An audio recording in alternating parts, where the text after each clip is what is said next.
Limit state method. The philosophy of the limit state method of design represents a definite advancement over the traditional design philosophies. In working stress method of design, the calculations are based on service load conditions, while in ultimate load method, it is based on ultimate load condition. The limit state method, here the design calculations are done by considering safety at ultimate loads and serviceability at working loads. In limit state method, we consider multiple safety factor format which attempts to provide adequate safety at ultimate loads as well as adequate serviceability at service loads by considering various limit states. These multiple safety factors adopted have sound probabilistic basis involving consideration of different kinds of failure, types of material and types of loads. What is limit states? A limit state is a state of impending failure beyond which a structure ceases to perform its intended function satisfactorily in terms of either safety or serviceability. In simple words, I will say that it is an exhaustion point beyond which the structure is not functional, that is, it either collapses or becomes unserviceable. There are two limit states. They are ultimate limit states, or we call this as limit state of collapse also. This deals with strength, overturning, sliding, buckling, fatigue, fracture, etc.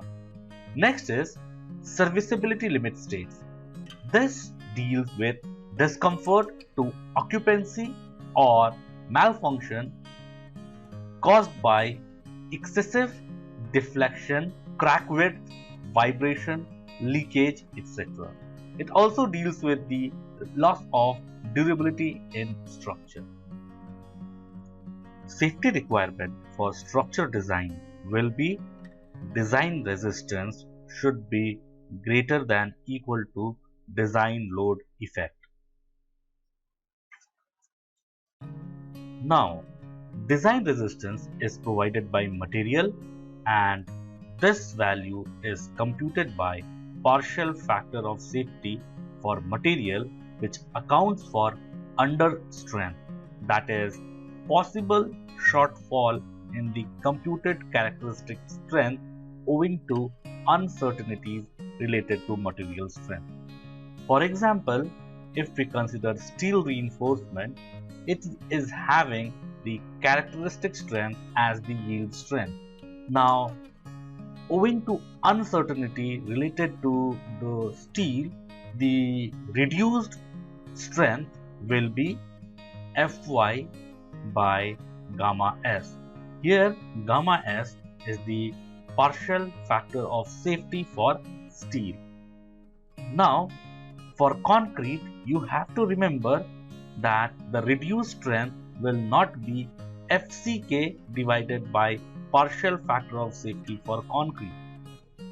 The reason for this is that the characteristic strength is obtained by test results on concrete cubes of size 150 mm.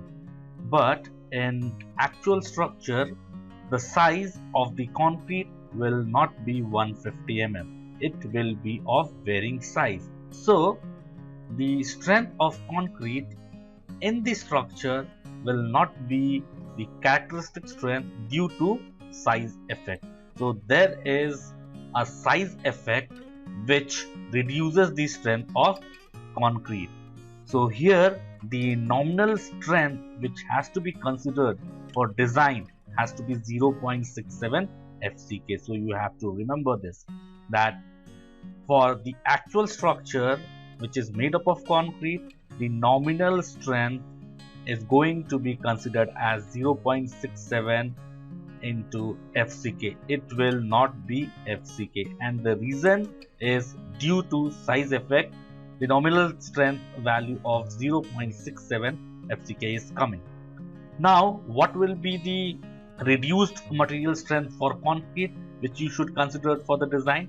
It will be the nominal strength of the concrete, that is 0.67 characteristic strength, divided by partial factor of safety of concrete. Let us represent this by gamma C. Next, design load should account for overloading and uncertainties with load. For this, we adopt partial safety factor for loads to compute the enhanced load for which design must be carried out. So, what we are going to do, whatever load is going to come on your structure, that load has to be enhanced in order to consider the uncertainty with load. So, for example, if you have dead load, live load, wind load or earthquake load defined, then we have to adopt different partial safety factor for loads for each of these loads. Say dead load as DL, here the partial safety factor for load can be adopted as gamma D into DL. In case of live load, the design load will be gamma L into live load. For wind load or earthquake load, it will be gamma Q into QL. Here gamma D, gamma L and gamma Q are partial factor of safety for loads in connection with dead load, live load, wind load or earthquake load respectively. Let us see IS 456-2000 recommendation on characteristic strength, load and partial safety factor. Clause 36.1, page number 67. Here you will find the definition of characteristic strength. In one of the video, we had already discussed the characteristic strength of concrete. For steel, you will find the code is recommending minimum yield stress or 0.2% proof stress as its characteristic strength. Now, coming to characteristic loads, clause 36.2, page number 67 defines characteristic loads as the value of load which has 95% probability of not being exceeded during the life of structure. In absence of statistical data regarding loads, the nominal values specified for dead, live and wind load are taken from IS 875-1987 parts 1 to 3, and the value of seismic load, that is earthquake load, is adopted from IS 1893-2016. Now we will see IS 456-2000 recommendation on design values to be considered for materials and loads. Talking about material, you can turn the page 68 and read clause number 36.3.1. Here you will find the code is suggesting design strength of the material FD equals F by gamma M. Here F is characteristic strength of material, gamma M is a partial safety factor appropriate to the material and the limit state being considered. So you have to remember, you have to consider this partial safety factor appropriate to the material and the particular limit state. Now when I say appropriate to the material, it means you can have concrete, you can have steel. While considering limit state, you remember we have discussed two limit state, that is ultimate limit state and service limit state.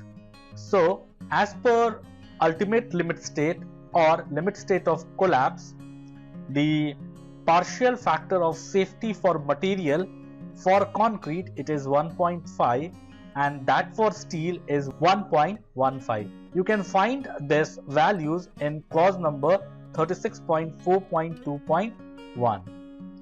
A higher partial safety factor has been assigned to concrete compared to reinforcing steel because of the higher variability associated with it.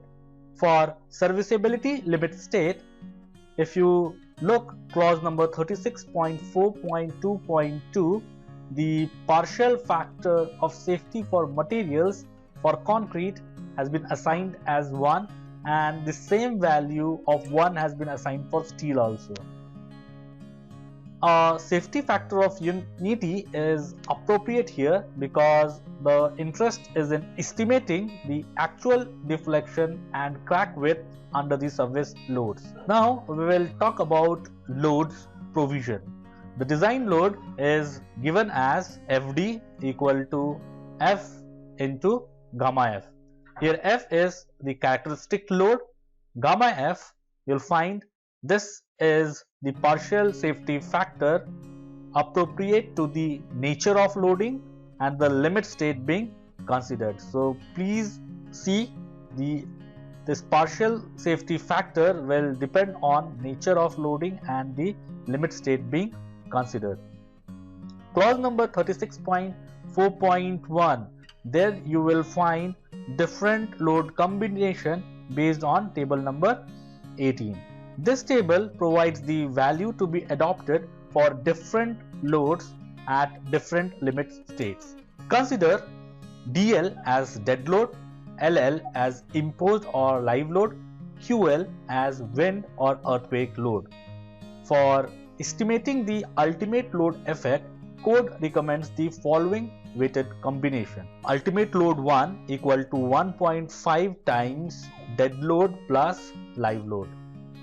Ultimate load 2 is 1.5 times sum of dead load, wind load or earthquake load, or sum of 0.9 times dead load plus 1.5 times earthquake or wind load.